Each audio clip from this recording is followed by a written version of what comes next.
When I wasn't living in New York City, I used to travel quite a bit by car. I found myself in this little town in Delaware called Milford. I had plans down there, not too far in a place called Rehoboth Beach, which I think was like 45 minutes or an hour away. I was supposed to leave the day after, but to avoid getting up early in the morning and leaving, I ended up leaving after work, which was approximately 6 p.m., and taking the drive that night, which lasted about 5 hours and change. Since I was only staying here for an extremely short amount of time, I got myself a motel, which I use all the time when I travel, so I'm pretty comfortable with it. I messaged the guy right before I left to ask if I could rent his $50 little place, which seemed pretty nice from the photos. The guy from the get-go was a little sketchy, and it took me some back and forth to get the place rented that night. After he informed me his father would have dropped the key off, he also informed me there would be quite a bit of tropical plants in the kitchen, and he couldn't move them out on such short notice. Okay, whatever.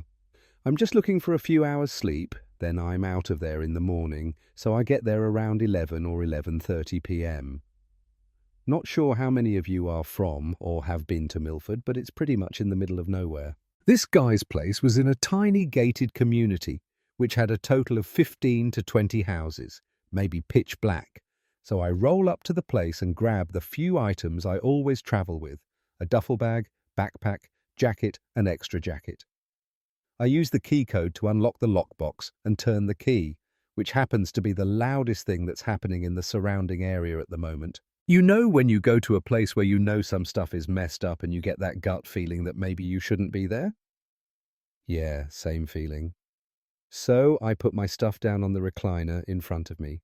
And yes, lo and behold, a lot of tropical plants in the kitchen. I look around this place, which has a pretty decent living room. Bedroom number 1. Dolls from the 50s everywhere. Twin-sized mattresses with no bed frame and no sheets lay in the middle of the floor. Okay, yeah, forget that room. Go to the next room. Nutcracker figures everywhere. One sheet on the bed, no pillows. I try to turn the light on with the only switch in the room. Oh wait, there is no light in the room at all. The switch goes to nothing. All right, forget this room too. I'll take the couch. At this point, I felt pretty uncomfortable, but I knew it was only for the night anyway. I was hungry, so I went to the only thing around that was open, a food line that was closing in like 15 minutes.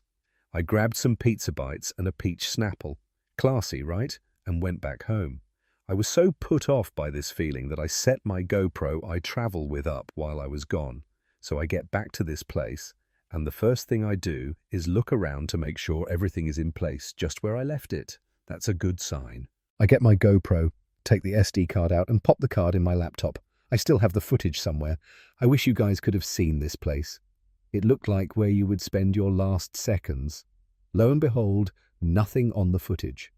At this time, it was well past midnight, and I had a full day of work and a good amount of driving, so I planned to sleep on the very small couch. The apartment had one small 19-inch TV, which didn't have a power cable, and the outlet by the couch was just far enough away that my phone wouldn't reach while charging.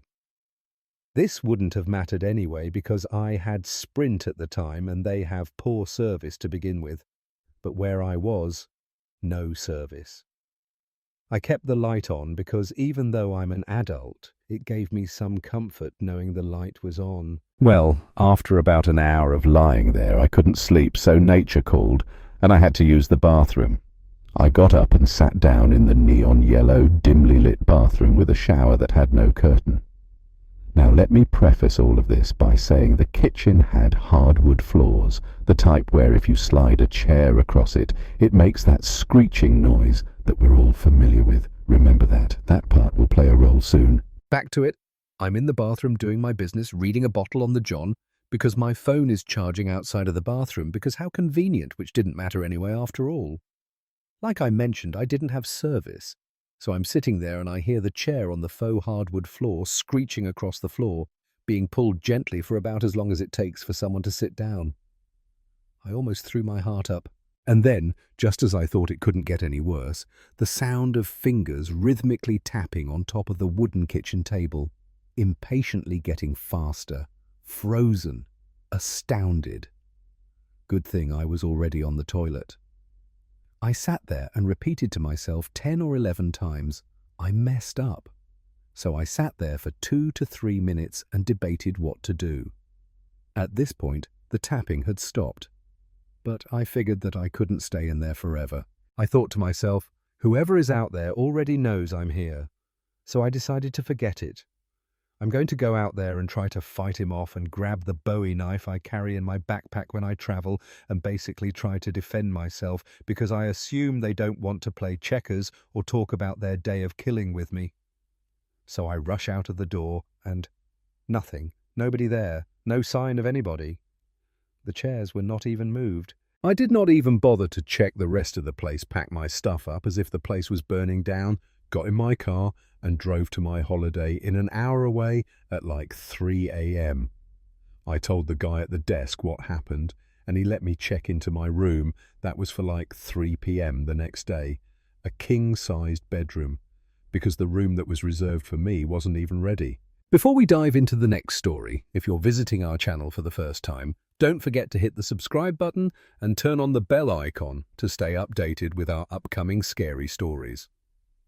I used to work in a small motel in London, not the nice touristy kind, just an ordinary place where tired travellers stopped for a night's rest. My job was straightforward. Check guests in and out, tidy rooms, handle complaints and make sure nothing unusual happened. Most nights were quiet, passing slowly as I sat behind the reception desk, reading magazines and sipping lukewarm coffee to stay awake. One particular evening stands out clearly. It was late November, and outside the windows, London was covered in a misty, cold drizzle. The lobby was quiet and dimly lit, the old heater humming quietly to fight off the chills seeping through gaps around the door. The place felt lonelier than usual, but nothing hinted at the chaos that awaited. It was just past 10 when the lobby door creaked open, ringing the rusty bell that always startled me. I glanced up from my magazine to see a man standing there. He was average height, his hair messy and greasy, sticking out at odd angles. Dark circles shadowed his eyes, and his clothing looked unkempt, like he'd slept outside for several nights. He glanced around nervously before approaching the desk. I felt an immediate discomfort, but reminded myself it wasn't unusual to see exhausted or troubled people here. I handed him a room key after he quietly paid cash, mumbling something incoherent as he took it. Watching him shuffle off down the hallway, I hoped he'd go straight to sleep, and that would be the end of it. For about an hour, things were calm. I cleaned up around the lobby and tried to relax again, but shortly after midnight, I started hearing strange sounds from the corridor. The scrape of furniture moving in muffled voices. Curious and slightly annoyed, I left the desk to investigate. The hallway was quiet, and when I listened outside his door, nothing could be heard.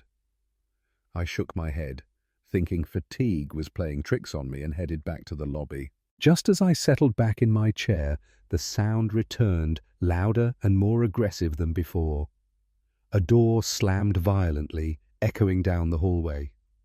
Heart racing, I got up again and rushed to see what was happening.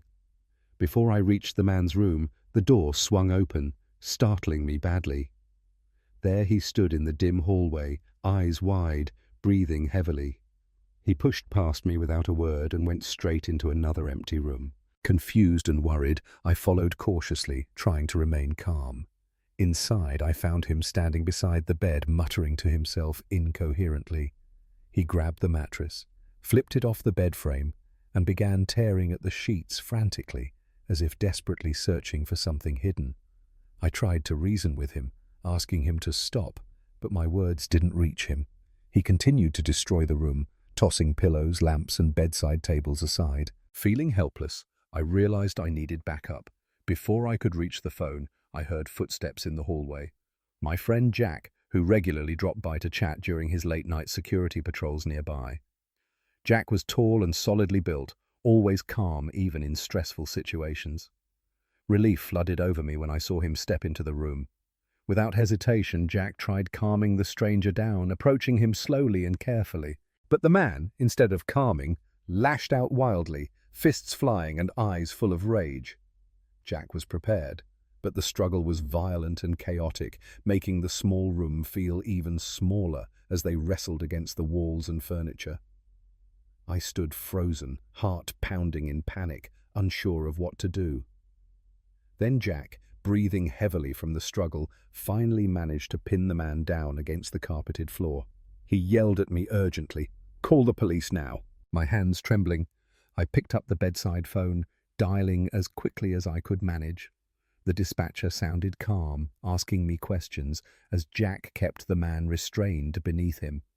It felt like forever, but soon enough I heard sirens wailing outside, breaking through the quiet night. The police burst in quickly, taking control of the situation. 2 officers carefully lifted the stranger off the floor and secured him in handcuffs. He resisted violently, screaming and thrashing until they finally managed to escort him outside. With him gone, the room suddenly felt eerily quiet, disheveled and destroyed, a stark reminder of the chaos we just experienced. The rest of the night was a blur of police questioning and reports. Jack sat quietly beside me as we explained repeatedly what had happened. Several guests, disturbed by the noise, gave their statements as well.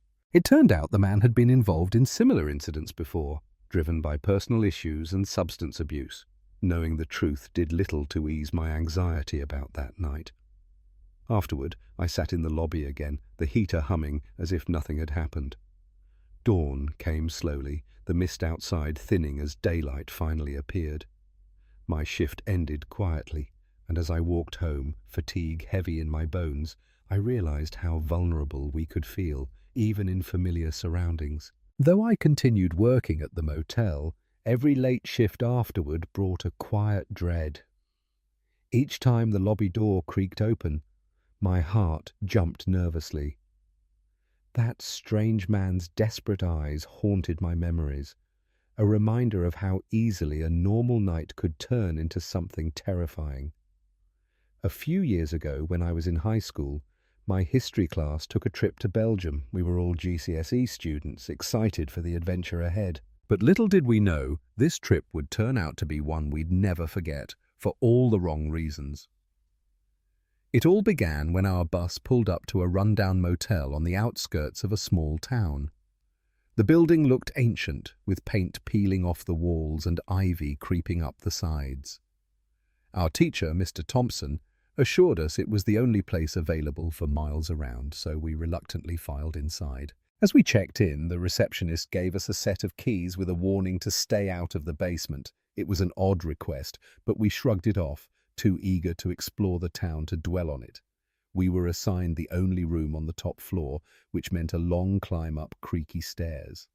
The hallway was dimly lit, casting eerie shadows that danced along the walls. I couldn't shake the feeling of unease as we reached our room. Inside, the atmosphere was musty and stale. The furniture looked like it hadn't been updated since the 1970s, and the curtains were threadbare, barely keeping out the fading light. We quickly claimed our beds, but no one seemed eager to explore the rest of the motel. As night fell, the darkness outside seemed to seep into our room, making it feel even more claustrophobic. Mr. Thompson tried to lighten the mood by suggesting we order some food and watch a movie, but the tension lingered in the air. I couldn't shake the feeling that we were being watched. Every creak of the floorboards and every rustle of the curtains sent shivers down my spine.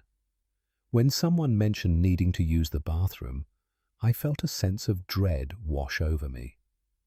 The bathroom was small and dingy, with cracked tiles and flickering lights. I hesitated to go in alone, but my bladder won out over my fear. As I washed my hands, I couldn't shake the feeling of being watched, as if someone or something was lurking just beyond the cracked door. I hurried back to the safety of our room, trying to ignore the uneasy feeling in the pit of my stomach. When I mentioned it to my classmates, they laughed it off, attributing it to nerves and the creepy surroundings. But as the night wore on, strange things began to happen. Objects moved on their own, Strange noises echoed through the halls, and a chill settled over the room that had nothing to do with the weather outside. We tried to rationalize it away, blaming it on the old building and our overactive imaginations, but deep down, we all knew something was wrong. Then, just as we were starting to relax and drift off to sleep, a blood-curdling scream pierced the silence. We all shot up in bed, hearts pounding as we listened to the sound echoing through the motel. Without a word, we scrambled out of bed and huddled together in the center of the room, too terrified to move. Mr. Thompson tried to reassure us, but even he couldn't hide the fear in his eyes. We debated calling the police, but without knowing where the scream had come from, we were hesitant to leave the safety of our room. So we sat in terrified silence, listening for any sign of danger. But as the minutes turned into hours, the fear began to fade, replaced by a sense of exhaustion. Eventually, we drifted off to sleep, too tired to keep our eyes open any longer. When we woke up the next morning, the motel was eerily quiet. There were no signs of the commotion from the night before, no evidence that anything out of the ordinary had happened. We gathered our things in silence, too shaken to speak. As we made our way back to the bus, I couldn't shake the feeling that we were leaving something behind, something dark and sinister lurking in the shadows of that run-down motel. As we drove away, I glanced back at the building, feeling a chill run down my spine. As we disappeared around a bend in the road, I couldn't help but wonder what other horrors lay hidden in the darkness, waiting to be uncovered by unsuspecting travelers like us.